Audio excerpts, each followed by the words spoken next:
They say words can move mountains, but in 7th century Arabia, the wrong words could cost you your life.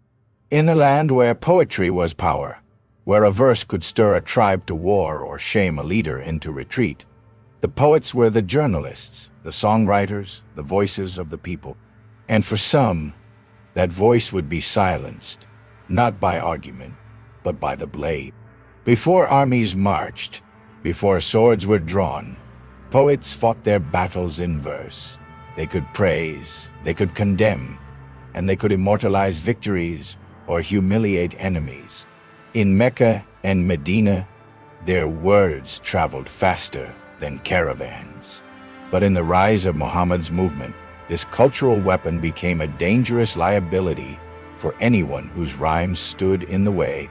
When Muhammad established his rule in Medina, it wasn't only through alliances and battles. Control of the narrative was equally vital. Public opinion could sway whole tribes, and a poet's sharp tongue could undo months of careful political maneuvering. To some leaders, that meant dissent, even in verse, could not be tolerated. Among the most dangerous critics were poets from rival tribes, men and women who questioned Muhammad's prophethood, mocked his revelations, or condemned the bloodshed that followed his rise. They didn't carry swords. They carried couplets, but in a climate where words could rally opposition, that alone was enough to seal their fate. One by one, orders were whispered. Some poets were ambushed at night, others struck down in public. These were not chaotic killings in the heat of battle. They were deliberate acts, carried out with precision. The message was unmistakable. Speak against us, and your voice will be the last sound you ever make. Ka'b ibn al-Ashraf was a man of verse and influence, a respected poet from Medina, known for his sharp wit and biting satire. When Muhammad's forces defeated the Meccans at Badr, Ka'b used his poetry to mourn the Meccan dead and to mock Muhammad's growing power. His words stung deeply, not because they were lies, but because they cut too close to the truth. Ka'b's poems were recited in marketplaces and tribal gatherings, each line eroding the image of Muhammad as an untouchable leader. He accused him of stirring needless conflict and dishonoring tribal customs. In the oral culture of Arabia, this was no small insult. It was political damage, and for that, Ka'b was marked for death. One night, Muhammad's followers lured Ka'b from the safety of his home under the pretense of a private meeting. The desert was still, the moonlight faint. As they walked, the men who pretended to be his friends closed in. In the darkness, blades flashed. Ka'b fell, his blood soaking into the sand. There was no trial, no defense, only the cold efficiency of an execution designed to silence a voice. By morning, the news had spread across Medina. A respected poet had been murdered, not for taking up arms, but for taking up words. The killing sent a ripple of fear through the city. If Ka'b could be slain for his verses, no critic was safe, and that fear was exactly the point. Ka'b was not the last. Other poets, men like al-Nadra ibn al-Harith and women like Asma bint Marwan, would soon find themselves in the crosshairs. Their crimes were the same: speaking out, challenging authority, and refusing to let a single narrative dominate the truth. And in each case, the punishment would be the same: death. Al-Nadra ibn al-Harith was no warrior. He was a merchant, a traveler, and a storyteller who had seen the great cities of Persia. Around the fires of Mecca, he would captivate crowds with tales of kings and heroes, mixing history with legend. And when Muhammad began reciting what he claimed were divine revelations, al-Nadra challenged him, not with a sword, but with stories of his own, claiming he could match the prophet's words. To Muhammad's followers, al-Nadra's defiance was dangerous. He mocked the revelations, questioned their origins, and presented himself as an alternative voice of wisdom. In the marketplaces, his verses and tales drew crowds away from Muhammad's sermons. Pride had been wounded, and in the volatile politics of the time, wounded pride could be lethal. When the Muslims defeated the Meccans at the Battle of Badr, al-Nadra was among those taken prisoner. Many captives were held for ransom, the long-standing tribal custom, but for al-Nadra, no ransom was considered. His fate was already decided. During the return journey to Medina, the prisoners were escorted under guard. At one point, Muhammad gave the order. Al-Nadra was led aside, his hands bound, and in the open desert, he was executed. There were no charges read, no defense allowed, just the swift stroke of a sword.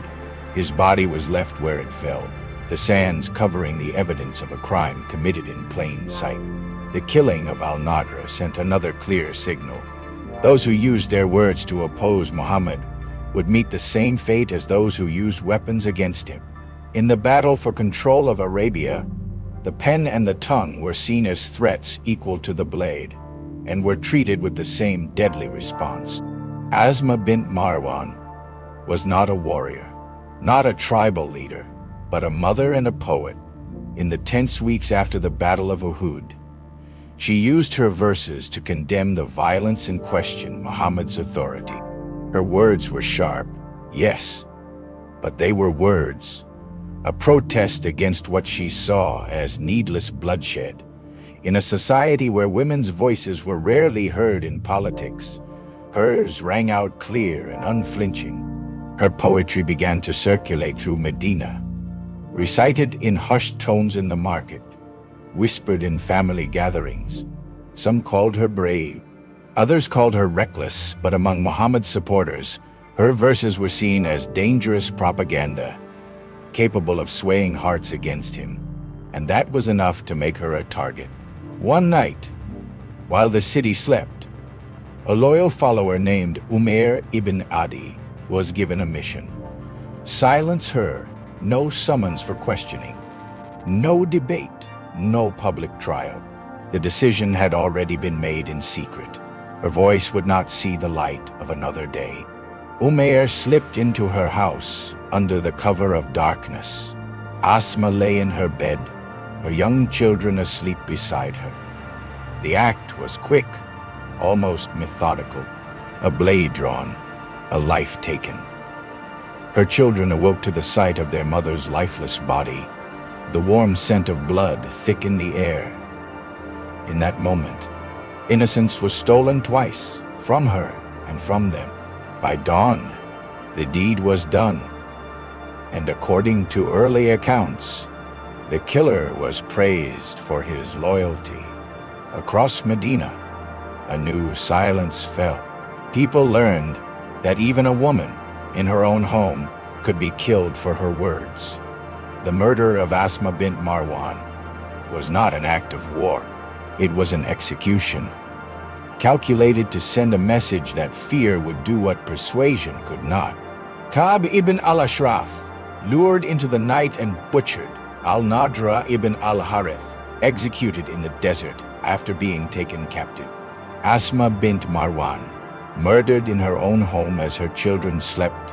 3 lives, 3 different voices, all silenced by the same hand.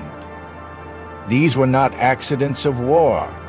They were targeted killings, chosen not for what these people did with swords, but for what they did with words. History often records these acts as triumphs, victories of faith over defiance, but strip away the religious veneer, and what remains is chillingly familiar. The silencing of dissent, the elimination of critics, the use of fear to crush free expression. These were not the acts of justice, but of power protecting itself by any means necessary. In 7th century Arabia, poets were more than entertainers. They were truth-tellers, influencers, the conscience of their people. and for daring to speak, they paid with their lives. Each killing carved a warning into the memory of Medina. Words could be as dangerous as swords and just as deadly to wield. Centuries later, their names survive in fragments of history, often vilified, sometimes forgotten, yet their deaths echo like a cautionary tale. When rulers fear words, when leaders treat criticism as treason, justice dies and tyranny thrives. These poets were not criminals. They were victims of a crime against humanity, punished for the courage to speak. The story of the murdered poets is not just a tale of the past. It is a reminder that silencing voices through violence is the oldest weapon of power, one that still echoes across the world today. And as long as their stories are told, their voices are not truly gone.